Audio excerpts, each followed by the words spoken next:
সোনারঘাটের ছেলে হিসাবে গাছের উপরে হাট বিড়ালিও আমি কন্ট্রোল করবো, আর মাটির মধ্যে যারা হাট বিড়ালি আছে নিচেও আমি কন্ট্রোল করে ছাড়বো। আর কন্ট্রোল করার লাগে তো এমপি বানাইছি না আমাদের, আপনারা নাইলে তো আমার বানাইবার কথা না। আপনারা বিজ্ঞানের মধ্যে এই মন্ত্রণালয়ের মধ্যেও খটা আছে, খালি যে সোনারঘাট খটা এটা মাটির নিচেরটা হইতেছে, উপরেরটা না। এটার মধ্যে খটা আছে, খটায় আবার ওই মন্ত্রীরে বেশি আগাইতে দেয় না। এখন কিন্তু কাঠবিড়ালি আমাদের বাড়ি ঘরে চলে আসছে। তাদের যদি খাদ্যের সংস্থান আমরা নষ্ট না করতাম, বন যদি আমরা ধ্বংস না করতাম, তাহলে কিন্তু লোকালয়ে বানর কিংবা কাঠবিড়ালি চলে আসতো না। বৃক্ষ দিয়ে সাজায় দেশ, সমৃদ্ধ করি বাংলাদেশ, এই প্রতিপাদ্যকে সামনে রেখে বৃক্ষরোপণ অভিযান ও বৃক্ষমেলা 2024-এর উদ্বোধনী অনুষ্ঠানে প্রধান অতিথি হিসেবে উপস্থিত আছেন হবিগঞ্জ 4 আসনের মাননীয় সংসদ সদস্য ব্যারিস্টার সাইদুল হক সুমন। মঞ্চে উপবিষ্ট আছেন আমাদের উপজেলা পরিষদের সম্মানিত ভাইস চেয়ারম্যান মহোদয় এবং ভাইস চেয়ারম্যান এবং আমাদের অফিসারবৃন্দ, সামনে উপবিষ্ট প্রিন্ট এবং ইলেকট্রনিক মিডিয়ার সদস্যবৃন্দ। আসসালামু আলাইকুম। আমার পক্ষ থেকে আপনাদের সকলকে আন্তরিকভাবে ধন্যবাদ জানাচ্ছি। আসলে এই বৃক্ষরোপণ অভিযান ও বৃক্ষমেলায় আপনারা উপস্থিত হয়েছেন। তো আমাদের চেয়ারম্যান সাহেব এবং ভাইস চেয়ারম্যান হচ্ছে একটা কথা বলেছেন, কাঠবিড়ালির কথা। এই নিয়ে আমরা একাধিকবার কথা বলেছি আমাদের বন বিভাগের সাথেও। আসলে আমরা যখন প্রকৃতির প্রতি নির্মম হই, প্রকৃতিও আমাদের প্রতি নির্মম হয়। এই যে কাঠবিড়ালির যে খাদ্যের সংস্থান ছিল সেটা আমরা ধ্বংস করেছি নিজস্ব প্রয়োজনে। এখন কিন্তু কাঠবিড়ালি আমাদের বাড়ি ঘরে চলে আসছে। তাদের যদি খাদ্যের সংস্থান আমরা নষ্ট না করতাম, বন যদি আমরা ধ্বংস না করতাম, তাহলে কিন্তু লোকালয়ে বানর কিংবা কাঠবিড়ালি চলে আসতো না।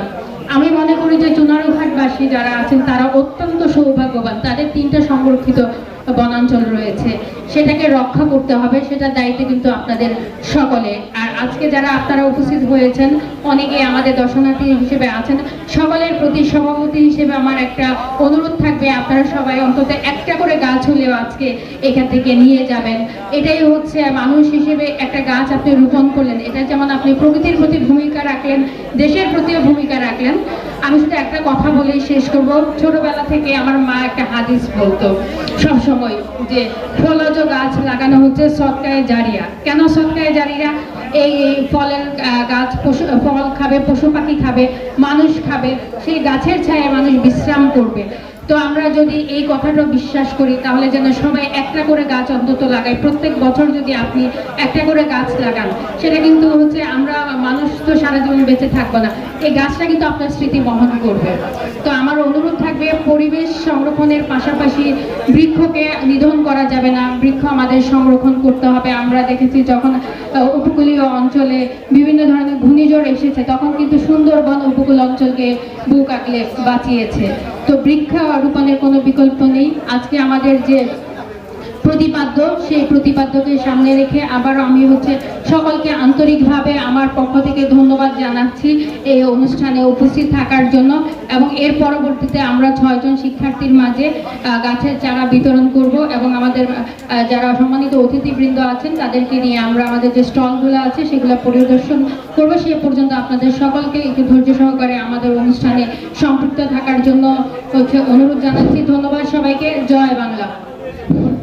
আপনাদেরকে আরেকটা তথ্য দেই, অলরেডি সারা চুনারঘাট পৌরসভা সিসিটিভি ফুটেজের আন্ডারে আমরা নিয়ে আসার কাজ শুরু করছি।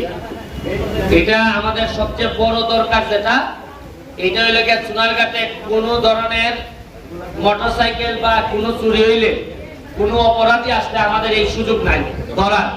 এই আমরা আগামী কাজ শুরু হয়েছে, অল্প দিনের মধ্যে বাজার কমিটির নেতৃত্বে আমরা এটা দিয়ে দিতেছি এবং এরা পুরা সোনারঘাটের সিসিটিভি ফুটেজের আন্ডারে পৌরসভা চলে আসতেছে। Thank you.